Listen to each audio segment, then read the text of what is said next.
जय Hind. Bihar police constable के लिए हम लोग जो सेट चला रहे थे उसमें खान सर का सेट का 1 से लेकर 11 तक का सेट हो चुका था। आज के वीडियो में हम लोग सेट नंबर 12 देखेंगे और ये जो सेट हो रहा है इसमें डिस्क्रिप्शन के साथ आंसर कराया जाएगा। इसमें अभी 35 क्वेश्चन होगा लेकिन उसका डिस्क्रिप्शन पूरा कराया जाएगा। तो चलिए वीडियो की शुरुआत करते हैं। पहला क्वेश्चन है कि बिहार के पहले ग्रीनफील्ड इथेनॉल संयंत्र का उद्घाटन कहाँ किया गया था। तो बिहार के पहले ग्रीनफील्ड इथेनॉल संयंत्र का जो उद्घाटन है वह पूर्णिया में किया गया था। क्योंकि बिहार से क्वेश्चन पूछता है तो इसलिए यह बहुत ज़रूरी है। यह किसी लिए है तो यह गन्ना के मक्का चावल में इथेनॉल का उत्पादन करने के लिए देश की मांगों को पूरा करने के लिए किया गया था। अब है कि सरगेसो सागर किस महासागर में स्थित है। तो सरगेसो जो सागर है वह उत्तरी अटलांटिक महासागर में। कहाँ है? उत्तरी अटलांटिक महासागर में है। इसका अक्षांश पूछेगा तो यह 20 से 40 उत्तरी अक्षांश और 35 से 75 पश्चिमी देशांतर के मध्य है यह। अब है कि यह गल्फ स्ट्रीम कनारी तथा उत्तरी विषुवतीय धाराओं के चक्र बीच स्थित शांत जल क्षेत्र है। कहाँ पे है? तो गल्फ स्ट्रीम और कनारी और विषुवतीय धारा के बीच में है। इस क्षेत्र में सरगैसो नाम के वनस्पति बहुयात में पाया जाता है, इसीलिए इसका नाम क्या पड़ा था? सरगैसो सागर पड़ा था। सरगैसो सागर का कोई समुद्री तटरेखा नहीं। चलिए नेक्स्ट क्वेश्चन की ओर चलते हैं। हाल ही में कौन सा अदालत देश की पहली पेपरलेस अदालत बन गई है? करेंट का क्वेश्चन है। इसका राइट आंसर केरल उच्च न्यायालय हो जाएगा। निम्नलिखित में से कौन सा दर्रा केरल राज्य में स्थित है? बहुत बार पूछा हुआ क्वेश्चन है कि केरल राज्य में कौन सा दर्रा है। तो केरल राज्य में पालघाट दर्रा है। कौन सा है? तो पालघाट। तो इसमें ऑप्शन में दिया थाल घाट। थाल घाट कहाँ पे है? इसके बारे में नॉलेज होना चाहिए।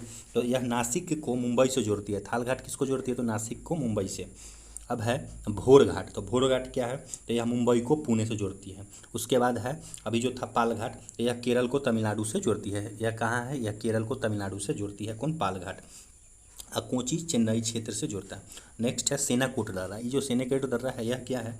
तो यह नागर कोइल और काडेमम पहाड़ियों के बीच स्थित है। तिरुवनंतपुरम और मदुरई को जोड़ता है। किसको जोड़ता है? तिरुवनंतपुरम और मदुरई को। नेक्स्ट क्वेश्चन की ओर चलते हैं। निम्न में से किस राज्य में अभ्रक का सर्वाधिक भंडार है? सबसे ज़्यादा अभ्रक किस राज्य में है? तो आंध्र प्रदेश में। अभ्रक कहाँ है? आंध्र प्रदेश में सबसे ज़्यादा। कितना है? तो 67%। कितना है? तो 67% आंध्र प्रदेश राज्य में सबसे ज़्यादा अभ्रक पाया जाता है। इसके बाद को किसका स्थान है? तो 22% बिहार में पाया जाता है। कहाँ? तो बिहार में।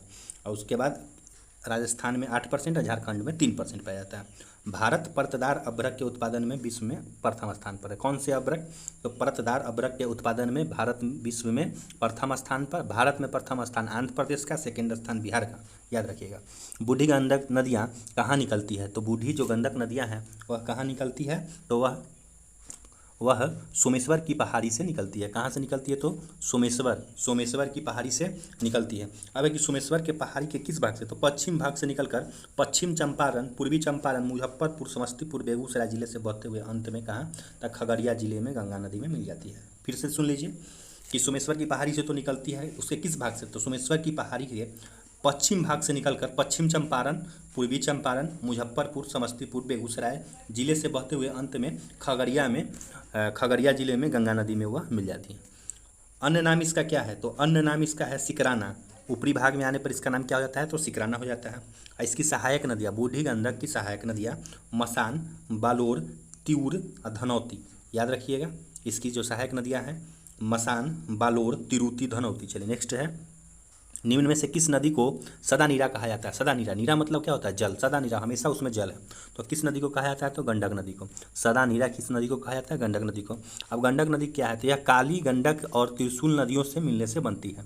दो नदी कौन कौन? काली गंडक, काली गंडकी, इसको भी कहीं कहीं लिखा रहता है, और त्रिशूली नदी के मिलने से यह बूढ़ी गंडक नदी बनती है, गंडक नदी बनती है। इसका अन्य नाम क्या है? तो नारायणी। मैदानी भाग में इसको हम लोग नारायणी कहते हैं। कहीं कहीं सप्तगंडकी या कहीं कहीं शालिग्रामी, या नेपाल में इसको शालिग्रामी कहा जाता है। सदानीरा। गंडक के मुख्य शाखा धौलाधर और अन्नपूर्णा श्रेणी को पार करके ते समय गौर्ज बनाती है और बिहार में भैंसा लोटन कहाँ पे है? तो पश्चिम चंपारण में। बिहार में भैंसा लोटन पश्चिम चंपारण में प्रवेश करती है। यह उत्तर प्रदेश और बिहार के बीच 45 किलोमीटर की सीमा बनाती है। इसकी सहायक नदियाँ अगर पूछ ले तो काली गंडकी, त्रिशूली, बूढ़ी गंडक, मरसी गंडकी सब है। इसमें मिलने वाली गोल गोल पत्थरों को क्या कहते हैं? तो उसी को शालिग्राम कहते हैं। इसमें जो गोल गोल पत्थर मिलता है उसको हम लोग शालिग्राम कहते हैं। बिहार के निम्न हिस्सों में से कौन सा हिस्सा भूतात्विक दृष्टि से अपेक्षाकृत पुराना है? कौन सा हिस्सा? तो खड़गपुर की पहाड़ियाँ। खड़गपुर की पहाड़ियाँ सबसे पुराना है। अब है कि भूगर्भीय संरचना के आधार पर बिहार में कितना प्रकार का चट्टान पाया जाता है? तो 4 प्रकार का चट्टानें पाई जाती हैं। धारावार चट्टान पाई जाती है, विंध्यन चट्टान पाई जाती है, टर्शियरी चट्टान पाई जाती है और क्वाट टर्शियरी चट्टान पाई जाती है। अब पूछ लेगा कि धारवार चट्टान क्या है, धारवार रॉक क्या है। तब प्री कैम्ब्रियन युग धारवार चट्टान बिहार के दक्षिण पूर्वी भाग में मुंगेर जिले के खड़गपुर पहाड़ी, जमुई, बिहार शरीफ, नवादा, राजगीर, बोधगया आदि क्षेत्र में पाई जाती है। ये तो हो गया धारवार चट्टान के बारे में। विंध्यन चट्टान के बारे में अगर हम लोग जानेंगे तो विंध्यन चट्टान का निर्माण प्री कैम्ब्रियन युग में हुआ। कहाँ हुआ? प्री कैम्ब्रियन युग में हुआ। यह चट्टान बिहार के दक्षिण पश्चिम भाग में पाई जाती है। इसका विस्तार अगर पूछे तो सोन नदी के उत्तर में रोहतास और कैमूर जिले में है। टर्शियरी चट्टान, तो टर्शियरी चट्टान हिमालय के दक्षिण श्रेणी शिवालिक श्रेणी में पाई जाती है। कहाँ? तो शिवालिक श्रेणी में। इसके निर्माण का संबंध मेसोजोइक के कल्प मेसोन और प्लासोनिक भूगर्भिक काल से होता है। और टर्शियरी जो चट्टान है, क्वा टर्शियरी चट्टान, तो ये गंगा के मैदान क्षेत्र में पर्वतदार चट्टान के रूप में पाई जाती है। इसका निर्माण कार्य आज भी जारी है। नेक्स्ट क्वेश्चन की ओर चलते हैं। निम्नलिखित में से कौन सा मिलान असत्य है? निम्नलिखित में से कौन सा मिलान असत्य है? तो हिमाचल प्रदेश जेमू ग्लेशियर, यह गलत हो जाएगा। अब सही वाला देख लेते हैं। तो लद्दाख में है सियाचिन ग्लेशियर, उत्तराखंड में है गंगोत्री ग्लेशियर और सिक्किम में है कंचनजंगा ग्लेशियर। अब क्वेश्चन बनता है कि हिमाचल प्रदेश जो जेमू ग्लेशियर है यह नहीं है, तो जेमू ग्लेशियर कहाँ पे है? तो जेमू ग्लेशियर सिक्किम में है। कहाँ है? तो जेमू ग्लेशियर सिक्किम में है, जो नेपाल और भारत की सीमा पर अवस्थित है। कहाँ पे है? तो नेपाल और भारत की सीमा पर अवस्थित है और सिक्किम में है। अब अगर पूछेगा कि सियाचिन ग्लेशियर हिमालय काराकोरम क्षेत्र का सबसे बड़ा हिमनद है या भारत का सबसे लंबी ग्लेशियर है? भारत की जो सबसे लंबी ग्लेशियर सियाचिन ग्लेशियर है। और यह कौन सा क्षेत्र में है? तो हिमालय काराकोरम क्षेत्र में है। नेक्स्ट क्वेश्चन की ओर चलते हैं। अगर वीडियो अच्छा लग रहा होगा तो चैनल को सब्सक्राइब कर लीजिएगा, जिससे होगा कि जो अगला वीडियो हम लोग डालेंगे तो आपको नोटिफिकेशन के तौर पर मिलते रहेगा और आप लोग को तैयारी और बढ़िया होते रहेगा। तो चलिए वीडियो को आगे बढ़ाते हैं। चाय का सर्वाधिक उत्पादक किस राज्य में होता है? तो चाय का जो सबसे ज़्यादा उत्पादन है वह किस राज्य में होता है?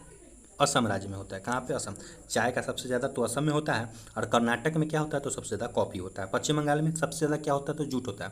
कर्नाटक में कॉफ़ी होता है, पश्चिम बंगाल में जूट होता है। चलिए नेक्स्ट क्वेश्चन की ओर चलते हैं। 11 नंबर क्वेश्चन है कि बजट 22-23 में जल जीवन मिशन के लिए कुल कितनी राशि आवंटित की गई थी?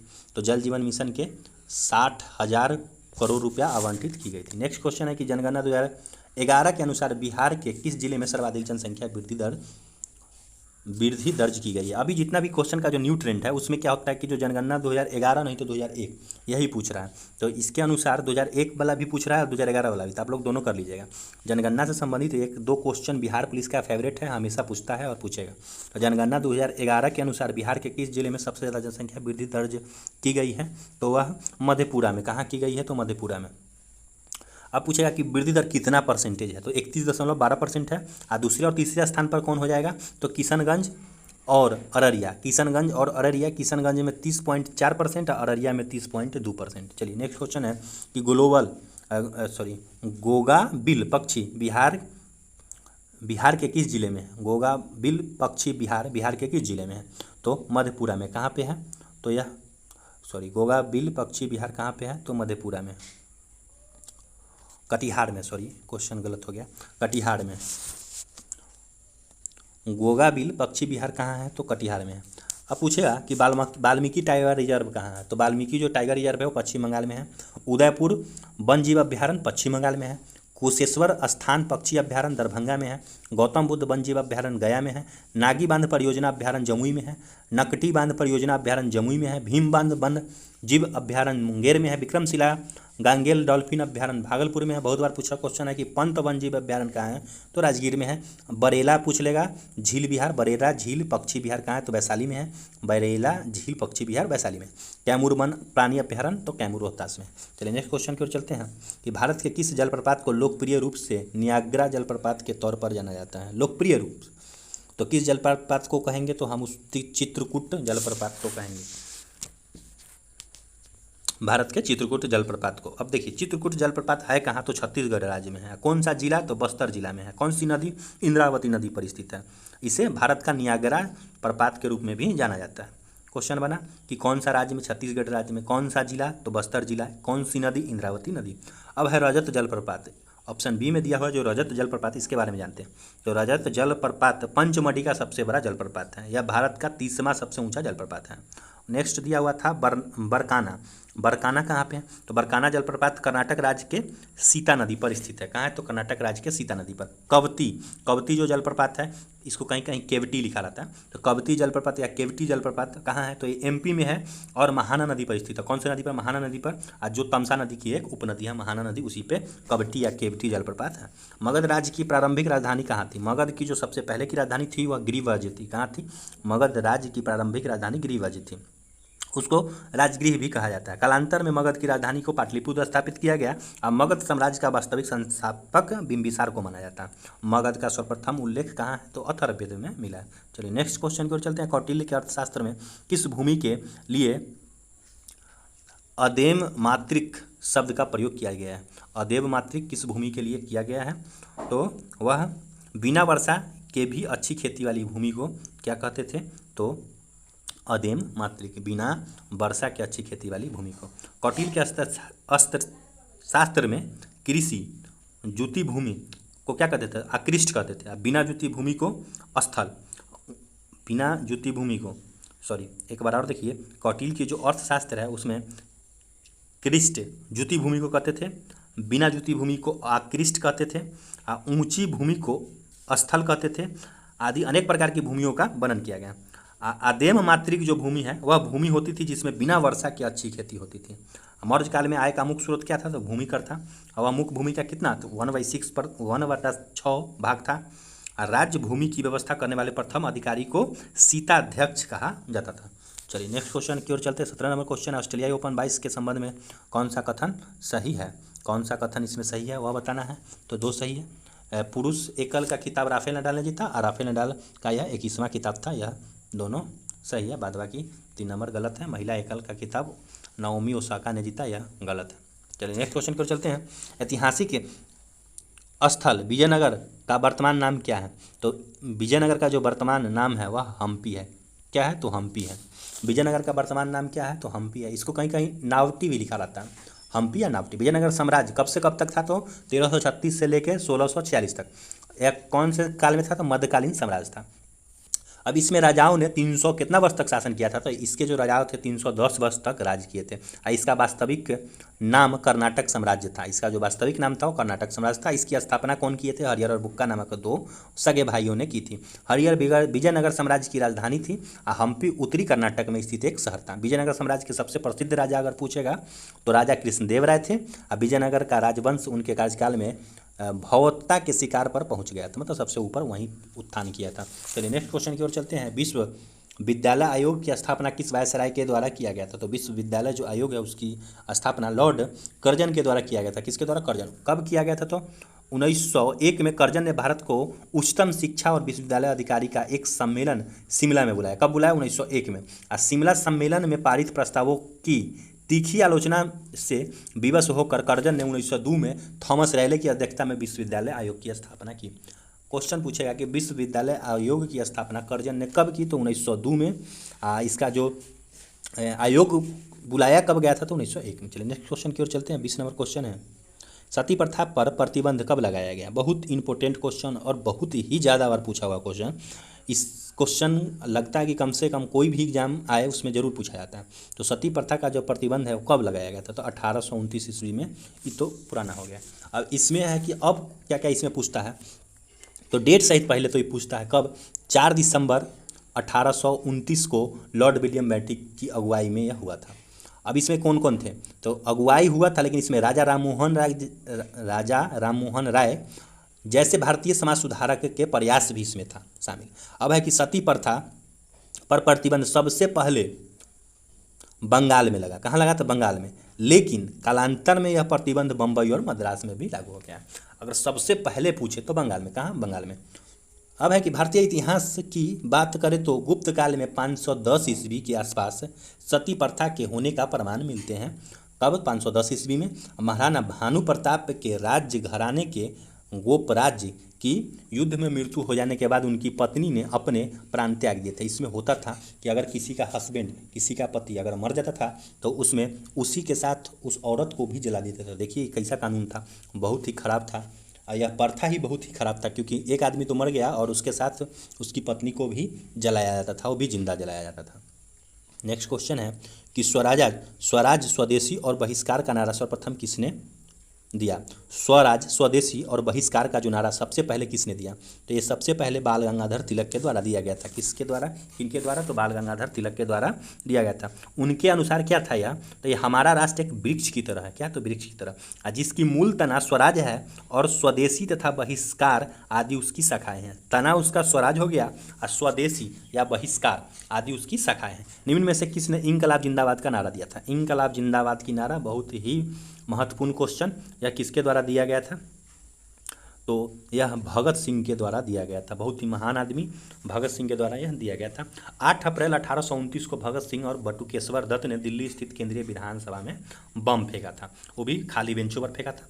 फेंकते समय ही पहली बार भगत सिंह ने इंकलाब जिंदाबाद का नारा दिया था। अब भगत सिंह और बटुकेश्वर दत्त को गिरफ्तार कर उन पर असेंबली में बम फेंकने तथा कुछ अन्य षड्यंत्रों से जोड़कर, जिसको जैसे लाहौर षड्यंत्र कहते हैं, इसके तहत मुकदमा चलाया गया और इसी के तहत इनको आगे फांसी दे दिया गया था।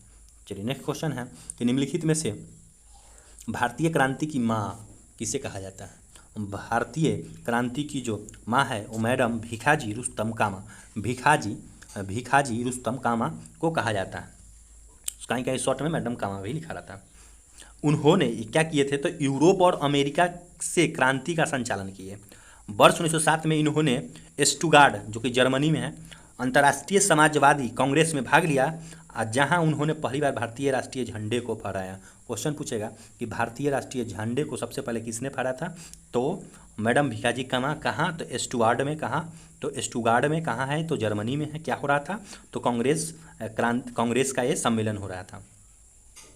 अब भारतीय क्रांति की माँ इन्हें कहा जाता है। चलिए नेक्स्ट क्वेश्चन है कि बंगाल की खाड़ी में समुद्री डकैती हेतु हुगली का उपयोग कौन करता है। हुगली का उपयोग कौन करता है, हुगली का जो उपयोग है वह तो पुर्तगाली। कौन,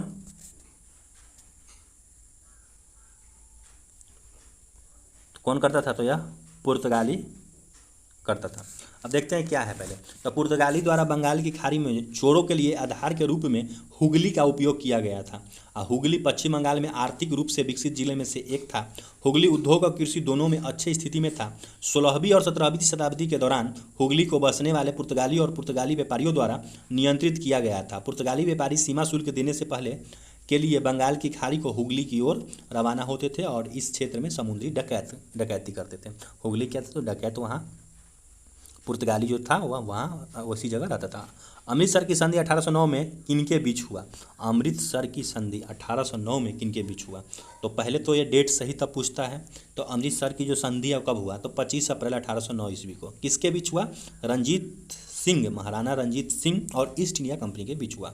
अब उस समय कौन था लॉर्ड, तो उस समय जो लॉर्ड था वो लॉर्ड मिंटो प्रथम था।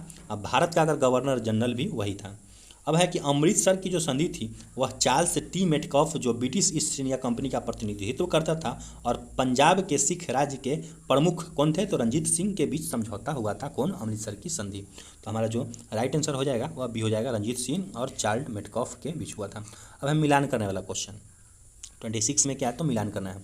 हैदराबाद, तो हैदराबाद मोहम्मद कुली कुतुब शाह। हैदराबाद में क्या हो जाएगा, मोहम्मद कुली कुतुब शाह। दूसरा है बंगाल, तो बंगाल में कौन था, तो मुर्शिद कुली खां। बंगाल में संस्थापक कौन था, तो मुर्शिद कुली खां। अवध का जो संस्थापक था वह सादत अली खां था अवध का। और मराठा, तो मराठा का शिवाजी और बंगाल का ये मुर्शिद कुली खां। हमारा राइट जो आंसर हो जाएगा वह हो जाएगा डी हो जाएगा। राइट आंसर क्या हो जाएगा, डी। चलिए अब इसके बारे में देखते हैं कि 1591 में कुतुबशाही वंश के मोहम्मद कुली कुतुब शाह ने पुराने गोलकुंडा में कुछ मील दूर मूसी नदी के किनारे हैदराबाद नामक शहर की स्थापना किया था। और शहादत खां बुरहान मुल्क अवध के स्वतंत्र राज्य के संस्थापक था। नेक्स्ट क्वेश्चन की ओर चलते हैं कि निम्नलिखित में से कौन सा सुमेलित नहीं है। कौन सा सुमेलित नहीं है, तो आयोडीन 130 थायराइड उपचार में, यही गलत हो जाएगा।